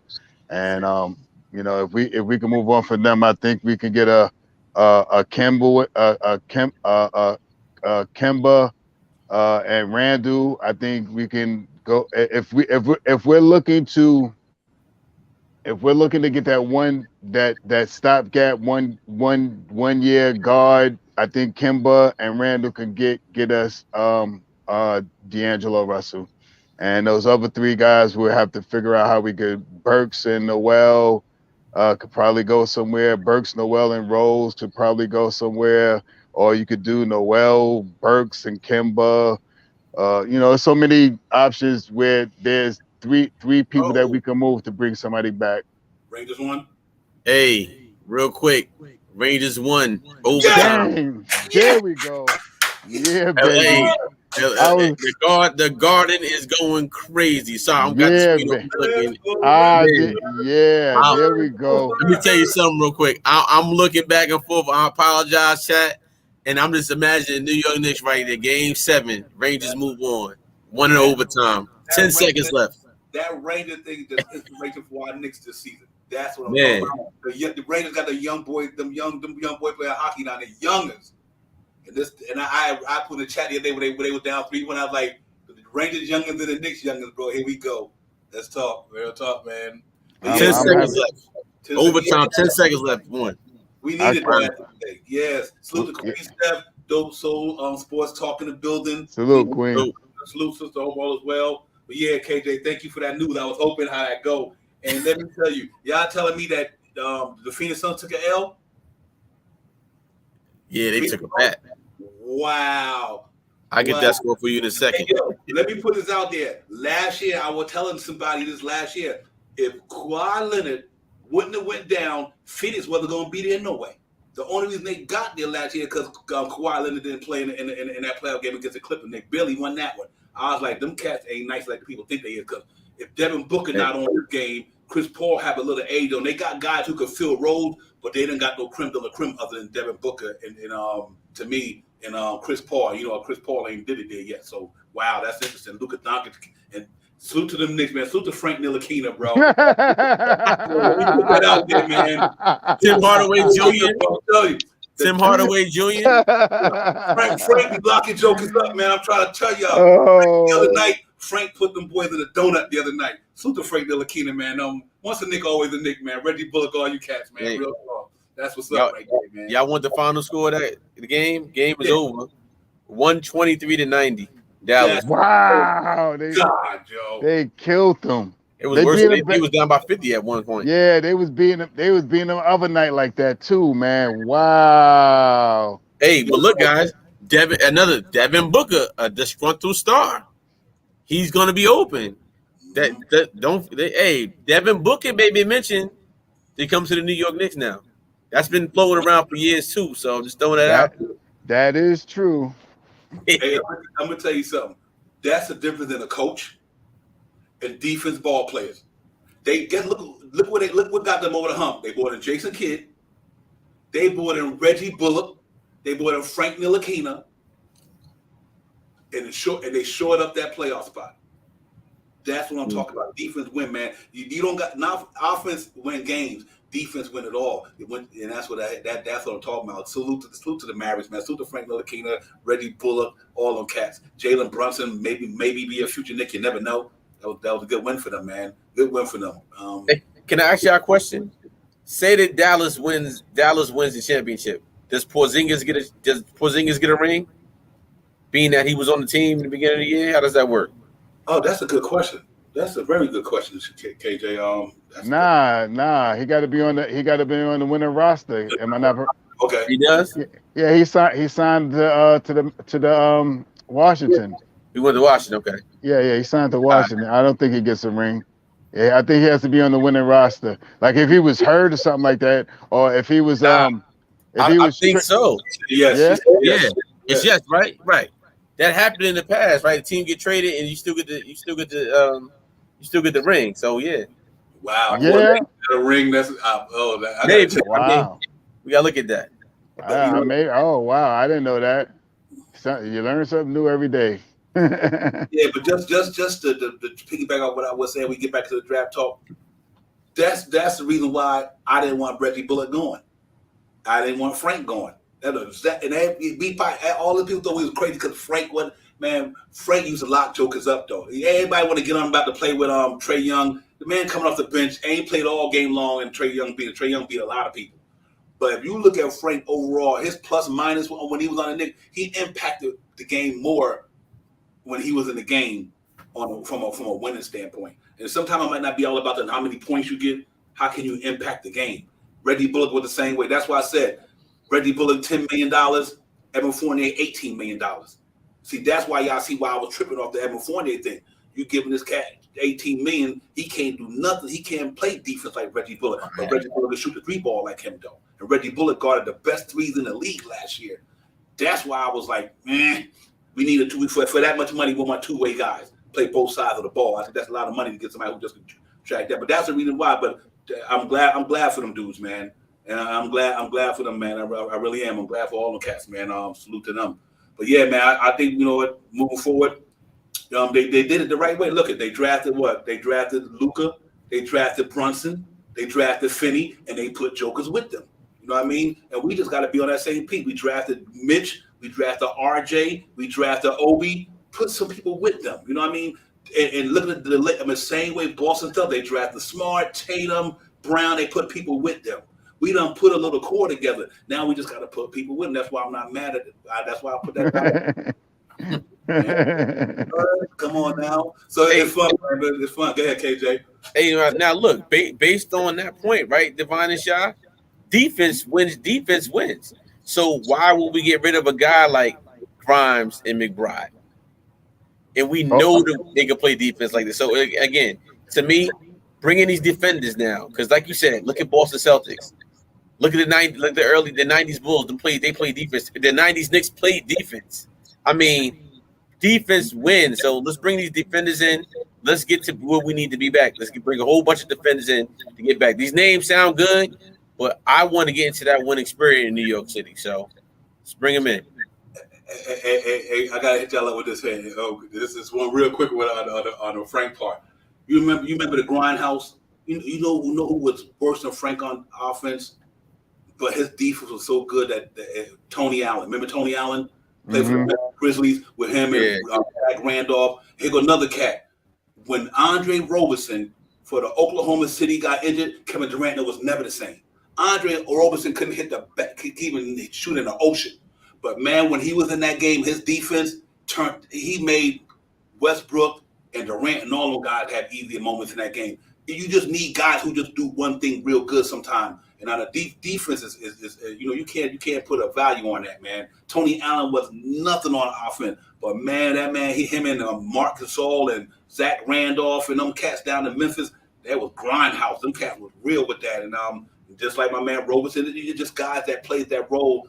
Ben Simmons, another preference. It's no different. Ben Simmons can't shoot a lick, but man, that damn defense, bro, that shit is top notch. You know what I mean? So I'm hoping that we could get guys in the draft like that who got a good defense mentality, but they got a little offense with them. But in that draft, I want to see somebody come out there who can really D him up. I like Keegan Murray a lot. I like his game. I really do. Shohan, like we said. So it's gonna be interesting to see, man. And you're 100% right, B. Till we need our hockey players that are absolutely right, and then that goes without saying, man. High IQ and character is important. But yeah, man, I'm happy about it, man. I'm excited about it. I'm happy for them guys, but we got to get it popping too. Yeah. A lot wide, real talk, man. Roberson was a beast, dog. I mean, that cat, he just changed basketball games. I'm like, he was like a lot Dennis Rodman. I mean, cats they didn't have too much going for them on the offense, but them could change the basketball game, man. And I think we had guys like that. And even though he could not shoot a lick, but Elfrid Payton and Reggie Bullock changed the game for the Knicks last year because of their defense.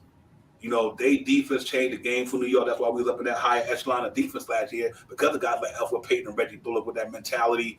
You ain't scoring on me and blah, blah, blah. I'm going to hit you with an elbow here and there. I'm going to go hard on you. I think we missed that this year in that backcourt, that 1 and 2. So let's hope that we can either find some young men in the draft, and or we go out here and do something to bring that mentality back. We got McBride and Grimes. I'm happy with that. Quickly, defense was rated pretty nice. And I was looking at a stat that rated real nice in the league this year. So that's another one, man. Damn, you ain't lying. Look at that, D-Cool.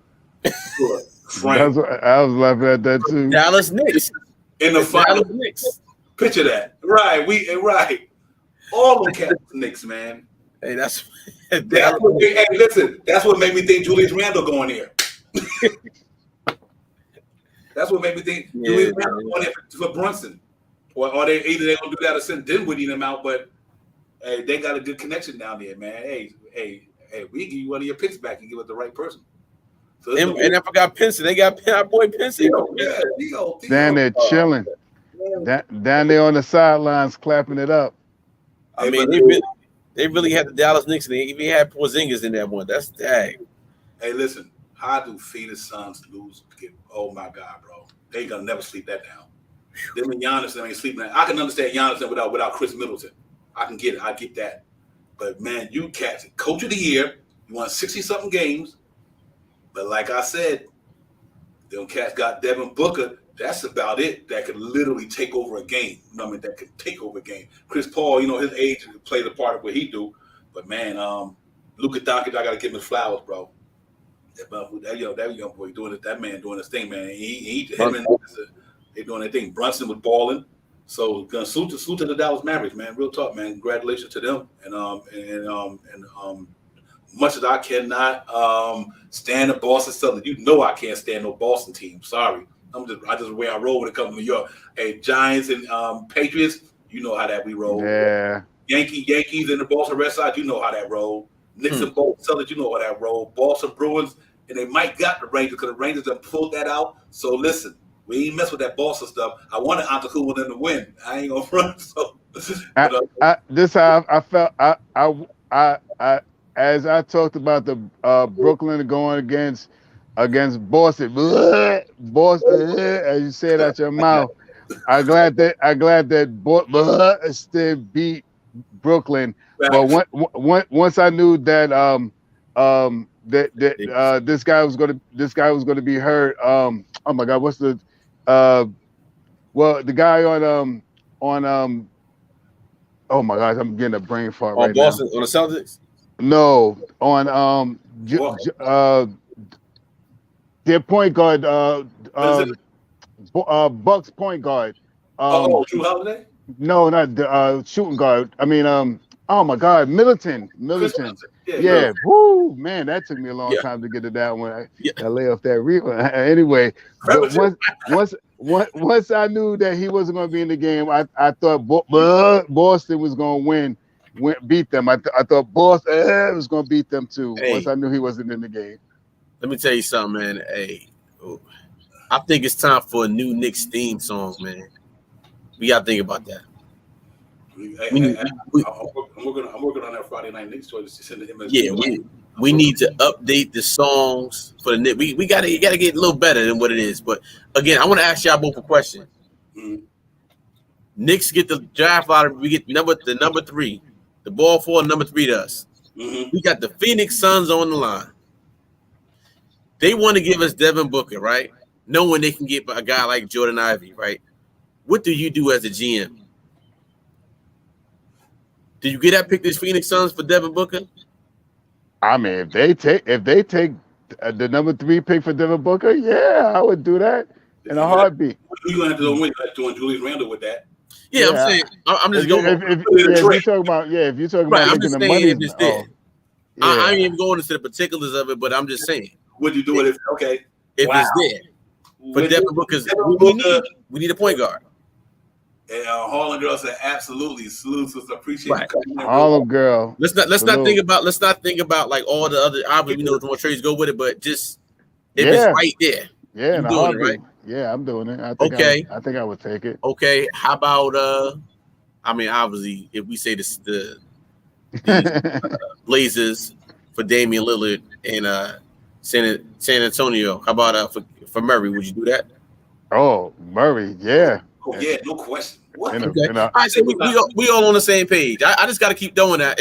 Don't forget, it's all about how this draft lottery goes on Tuesday. The number we're gonna get, what's gonna happen? Because again, another disgruntled star just lost, got blown out by almost 50 points. Devin Booker gonna win out. Yeah, right. Hey man, you know what, folks? For Javonte Murray. Let's make something happen, bro. For Murray, man, come on, bro. That's the type of dude you want in New York, right there.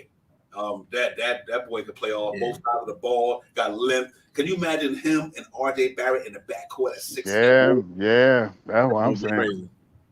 I'd give up. I mean, I hate to say it, but for Murray, I wouldn't mind giving up IQ. I mean, I'd give them up a couple of guys that they would want. They could ask for a couple of things: 3 first rounds, IQ.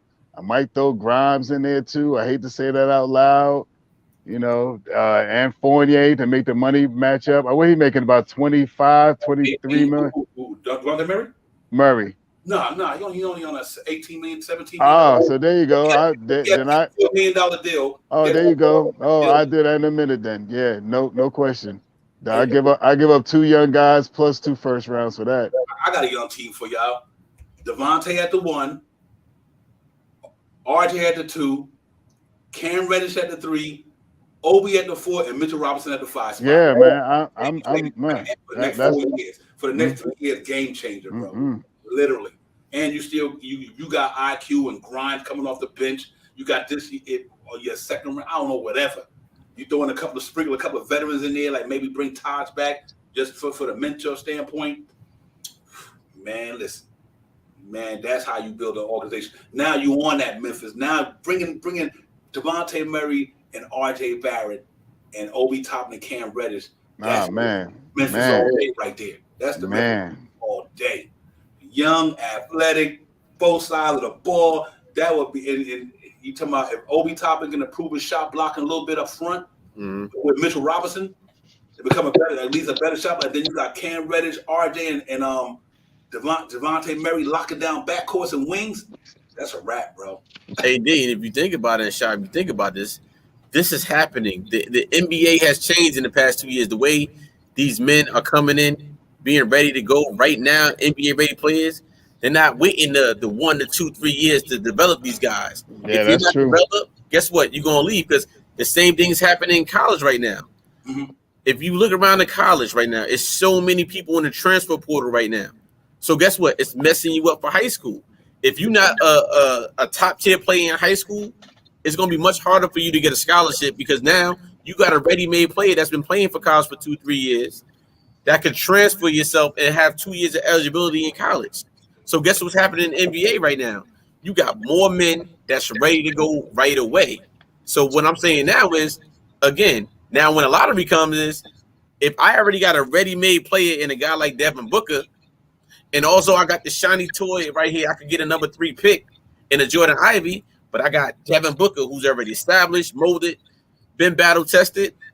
That's easy for me. I'm making that happen right now. So again, we already got ready-made guys. So a guy like a Kemba Walker, Evan Fournier, their games have come and passed in this league. Now they can still help to an extent for a team, but as far as the way we want this New York Knicks team to play is, we need men that's ready to go and is going to play that way we need, especially on the defense. Defense wins championships, and that's what we need.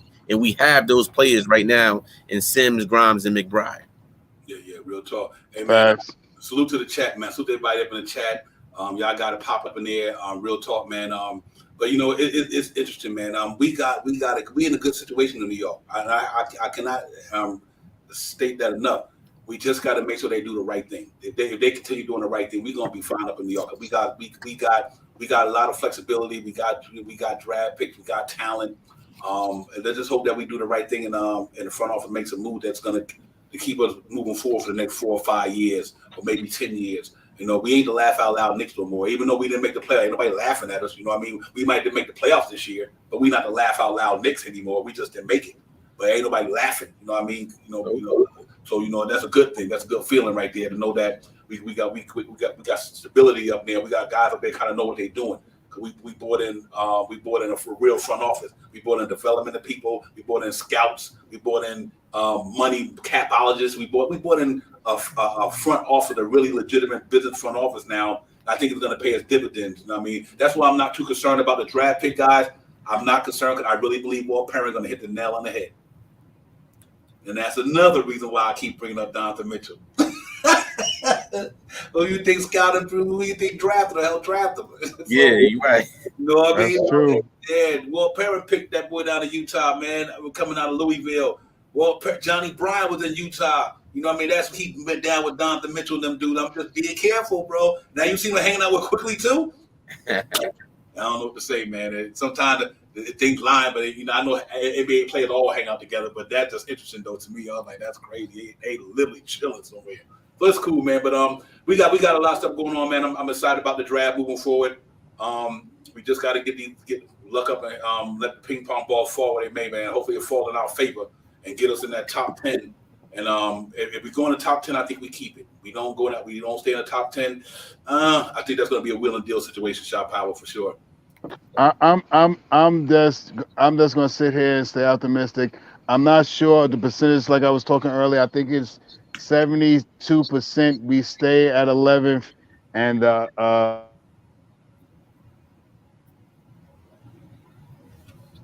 I think you might. another 15 or something percent. We can go into the 4 to 1, and another 2 or 3% we could drop down to 12.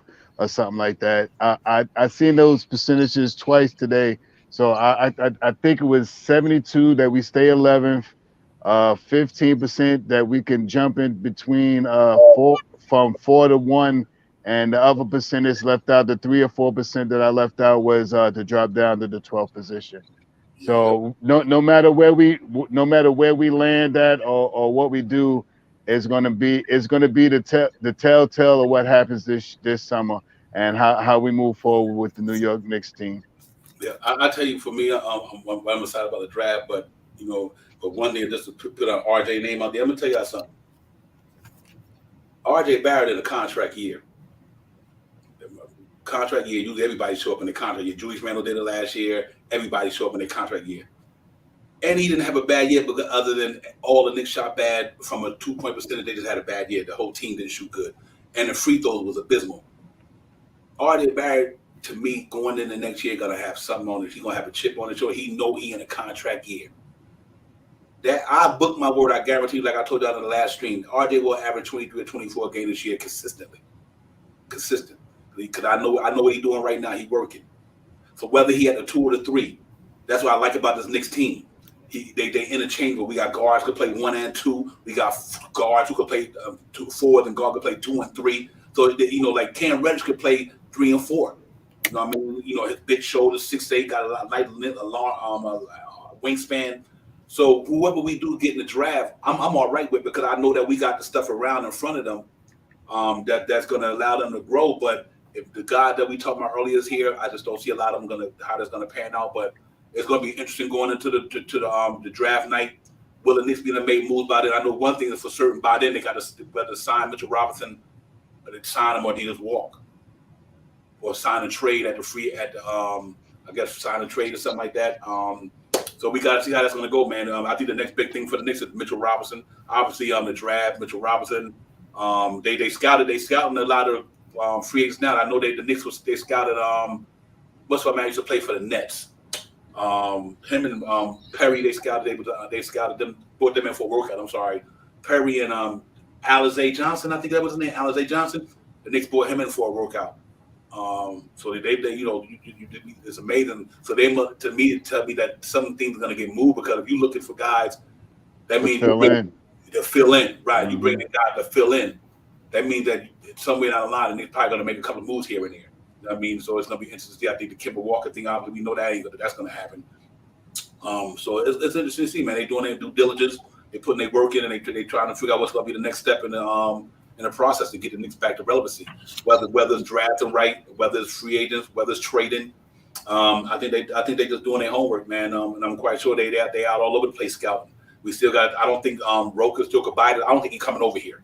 I think he just signed a 4-year deal with the EuroLeague. So I don't think he'd be here, KJ. I think he's gonna be staying put. So we gotta see, man. We got a lot of options. And it's cool what he's doing over there in EuroLeague, but I seen what he did over in the Summer League with the players we got. I mean, I don't see it. I'm just gonna be completely honest with you with him. But I want to say something. I think that a sleeper trade for us to do with a team that has a lot of assets is the OKC Thunder. Oh man, I think the New York Knicks need to really find a way to really deal with them, because they have so many draft picks, and we have players that they could use. Just give me a guy like Lou Dort on the New York Knicks team with a Shea Gilgeous-Alexander. Oh man, don't even say it like that. I would trade so many people away with that to get those two players in New York.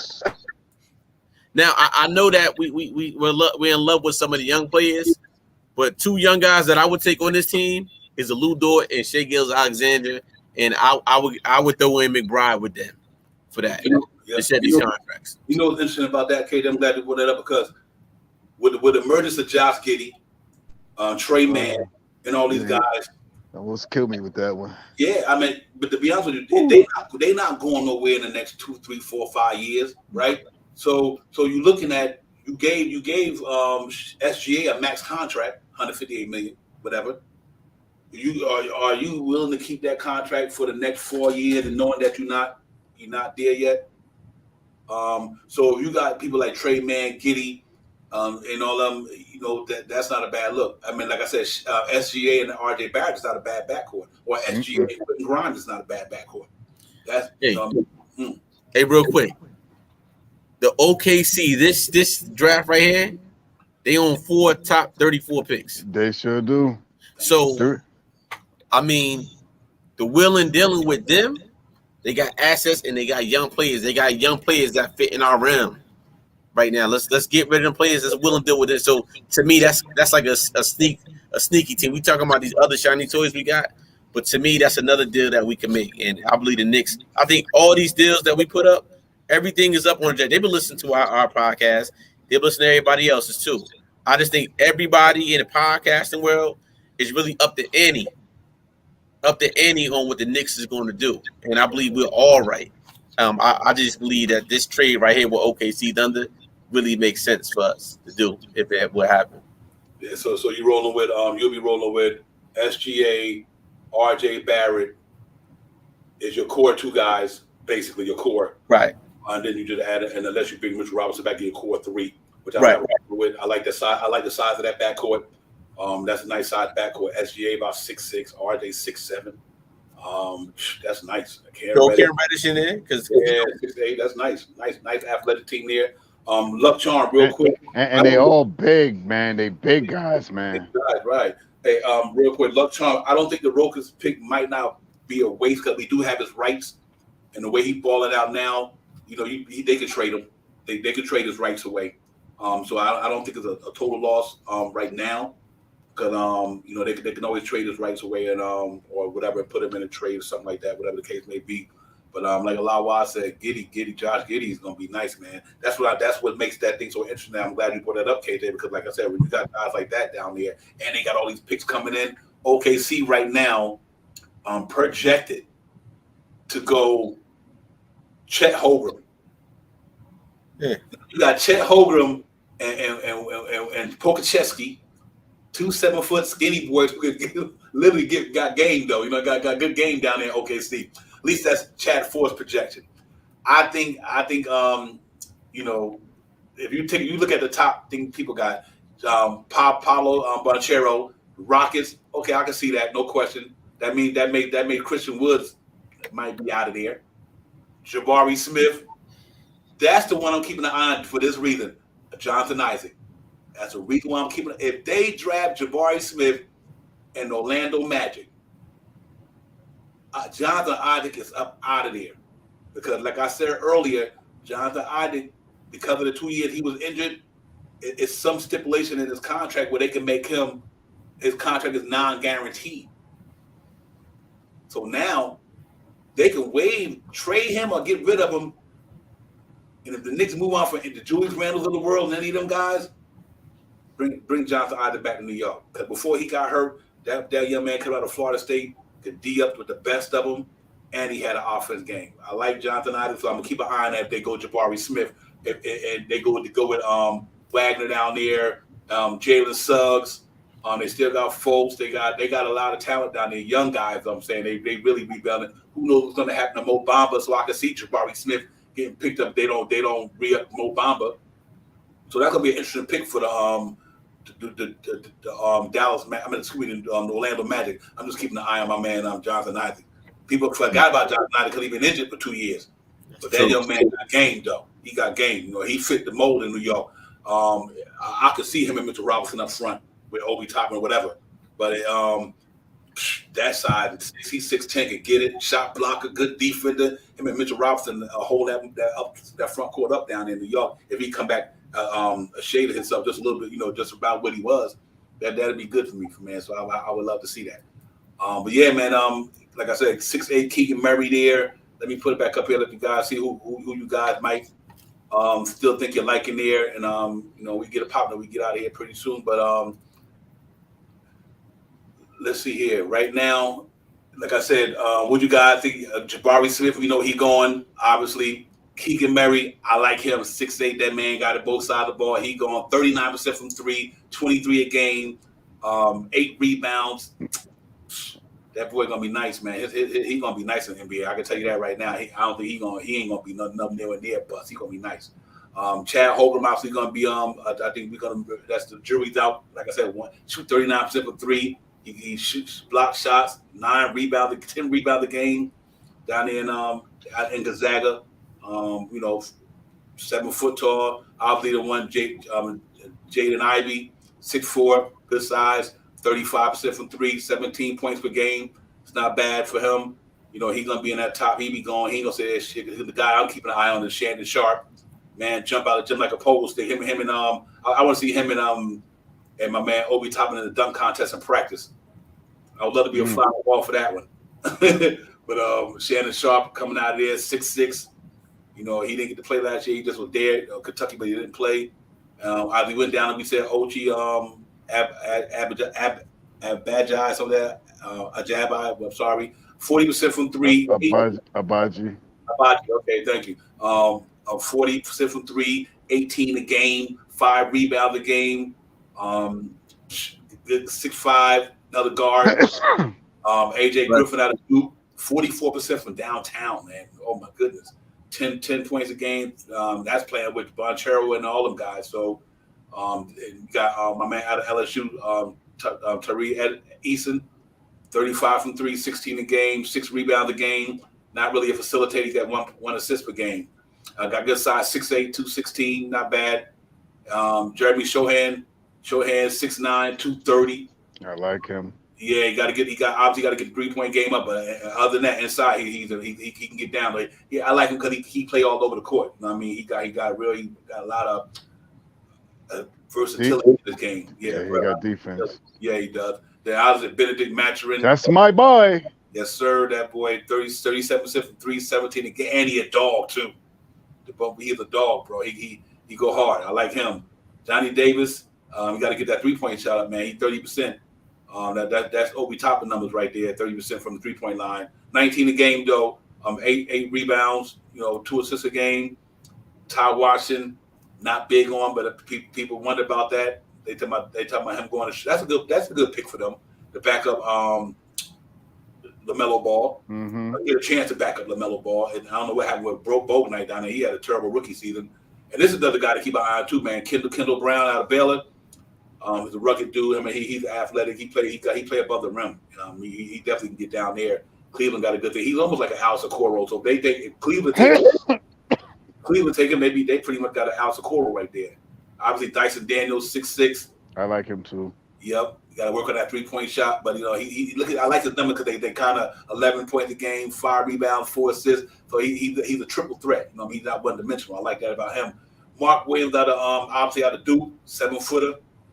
He got that Mitchell Robinson field goal number, 72%, 11 points, 7 rebounds. He's a good player down there. And this guy's going to be a sleeper right here, man. Nikola Jovic, the cat 6'10", he played a guard forward position. He's gonna be a sleeper. 6'10", gifted too, really gifted. He's 6'10", play that position. So and then I don't know too much about E.J. Liddell. Y'all guys probably know more than I do about E.J. Liddell out of Ohio State. 19 points a game, shooting 37 for 3. That's not bad at all. 7 rebounds, that's pretty decent. Monteo, he's nice. I like Monteo's game. He played in the G League, overtime elite. He's pretty nice. Osman Dane, don't know too much about 6'9", 185, French guy, 20th pick. Then you got Justin Lewis out of Marquette. Obviously, Duke Wendell Moore, he could jump too. That boy, he got hot. So he shot 41 3 last year. 13, 5, and 4. That's not bad. Duke 6'5" at the guard spot. He gets up there. This is another cat you got to watch out. Marjan Bootcamp come out of the G League tonight. Cat can get up there too, man. He got hops as well. Got a lot of spring. Out of Notre Dame, Break Wesley. That would be a good fit behind Drew Holiday. If this was true and it all stood this way, it'd be nice to go down there and try to learn behind Drew Holiday. That's not bad. I don't know Christian Brunn.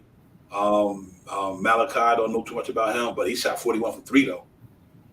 He looked like a Finney Smith type player. So these are guys that's going to be that's possible, man. Jaden Hardy, Kinsler. I think this guy right here, the center from Memphis, Jalen Doran, physical dude. He kind of makes me think of a little like a Jericho Sims. But them just some of the guys that's going to be in the draft, man. And which one of them guys the Knicks can grab up if they decide to go that route, with the remain to be seen. But let's hope for the best, man. But I'm excited about it, man. I really am, man. I like the guy that's in that draft, and I think they can come in here. I don't know if they can make an impact. Right. The way we feel, we presently constructed as a Knicks shot power. I don't know if they're going to come and make an impact, or even we keep them. But if we do go the other route, then they got a chance to come in and play some ball. They could beat somebody out in training camp. Yeah, I mean, this, like we always say, man, this offseason is going to be a funny offseason. Just to sit back and watch and see all this stuff that the Knicks try to put together, this front office, and see how they're going to finagle this team around and move the pieces, and if they're going to move Julius, if they're going to move Fournier, if are they going to move Burks, Noel, Kemba, You know, all these things are going to make it's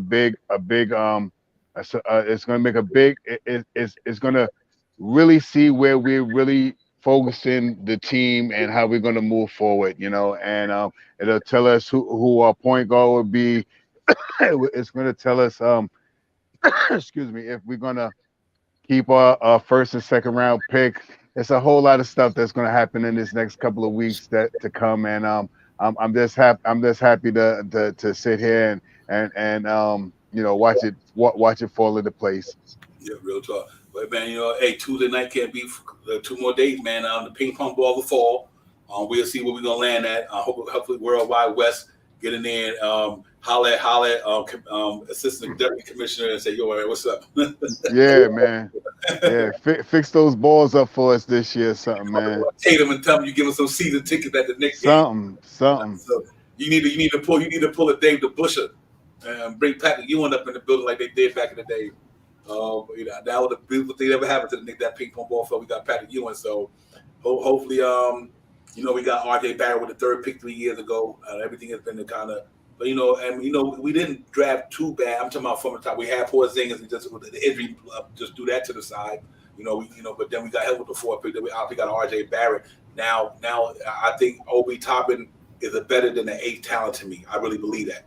I think just because the way he got drafted here behind Julius Randle might have slowed his progress, his maturation. But I think he's Obi Toppin is not an 8th pick. I can see Obi Toppin easily being a 4th or 5th pick.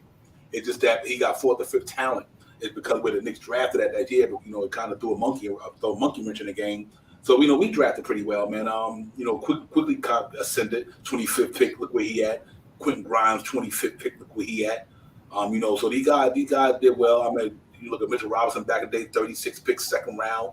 You know, hopefully McBride can catch stride, and Jericho 58th pick. The Knicks picked well. They picked it pretty well lately, and I can't be more excited about that. So let's see how this thing go tomorrow night, man. KJ, I'm at Tuesday night. Yeah. It's gonna be interesting to see where that ball lands. So that's gonna be interesting. Hey, look, 7 is a lucky number.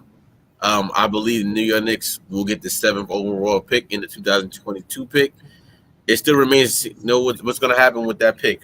Obviously, I believe in this front office. I like the players they picked already. Let's see what's going to happen with them. Again, Knicks Real Talk family, thank you for hearing me chat today. Devon and Shy, it's always a pleasure chatting with you, brothers. Thanks for allowing me to come on the platform and share our Knicks Real Talk moments, as always. Yes, sir. Real talk. Yeah, to salute to the chat, man. Everybody, man, you cats was on fire tonight. Y'all keep it 100 up in here all the time. Like that's the powerful chat, the business, man. You cats keep it real up in there all the time, man. Y'all just some wise dudes up in there. We appreciate y'all, man.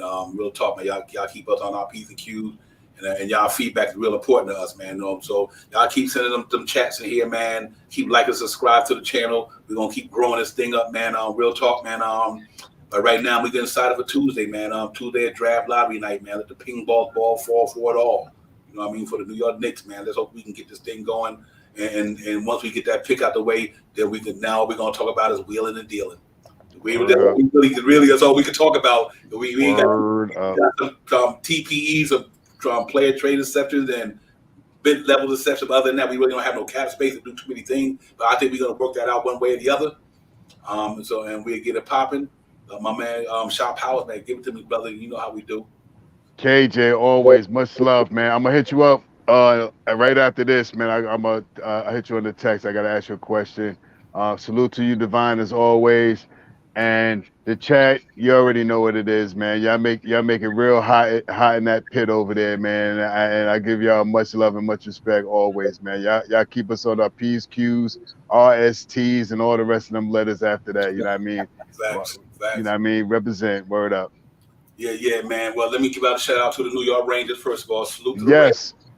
Salute to the Rangers. Salute to my Mets. The Yankees is balling. The Mets is playing good. My Giants gonna be all right. We got them picks up in there. We got Thibodeau. We got my man Neal up in there. We got Waddell Robinson. Right, yeah. Robinson. We bringing back Tony. We got Galladay. We got Sterling Shepard. We got Barkley. We got an offensive line. Daniel Jones gonna ball out and get that extension. Everybody sleeping on our New York Giants. They're gonna shock the world this year. They gonna get up in that joint. Salute to the Jet fan that had a good draft as well. New York sports is in the building right now. Knicks Real Talk in the building. We about to get out the building. Salute to my man KJ, Shout Power, the chat. Make sure y'all hit that like, subscribe, running out the door. We just gonna get up out of here and do it, man. I'll see y'all Thursday. We'll know where we at by Tuesday. We won't be on Tuesday. We're gonna get that to everybody else. We'll be back on Thursday. We'll know where the Knicks, what pick the Knicks have. We can get up and chop it up and talk about it. Hopefully some other things come down the pipe and we can get it popping. Salute to everybody. Knicks Real Talk. We out. The chat. But man, it's not gonna leave that Russell Westbrook thing alone. It's gonna happen. So if KJ says it's gonna happen, I guess y'all better buckle up because you might see Westbrook in New York, man. Salute to the chat, man. Peace, everybody. Have a good night. I see y'all, my brothers. I see y'all, man. Y'all be safe, man. You already know. Let's get it. Let's get it. Time for Divine Shot, KJ events. This Real Talk's the brand. You understand how we do, my man. I'm on that Friday night Nick shit, dripping in Nick shit. Up in the world, most famous arena with a click. That's the conglomerate. The Knicks Real Talk is real prominent. I'm a bit like the Omicron variant, so dominant. Paying homage to the cats in the chat. That's where it's at. Cause I'm hearing that. You don't care for hyperbole, you straight facts. We interact with the mob, the gods. Up in the pod, the squad, the side. The entourage be on the job. My energy, 50 tripping in tempo. As they took my game plan, and my brand for loot and pursuit. Going hard like the New York City gritty committee. Cause that's the things we know is pretty, but we all stay giddy. But we embrace the fan base like the late Anthony Mace. We create the logo when there's headspace that appear like square space. Staring down on the Chase Bridge, look at that Nick City drip. There's any Dexys on the court, looking pretty legit. I say the truth to the orange and blue. I thought you knew for him a few bars to shine like stars divine on Mount Mars. Knicks Real Talk. Here we go, let's go. Knicks Real Talk right here. I'm representing Knicks Real Talk. right here. Let's get it. Here we go, let's go. We here in the building. Knicks Real Talk. Let's get it. Here we go, let's go. Yeah, for real. Yes, sir. Knicks Real Talk. We here. Here we go, in the let's go. building. Let's get it. Let's get it. Yeah, for real. Yes, Let's sir. get it.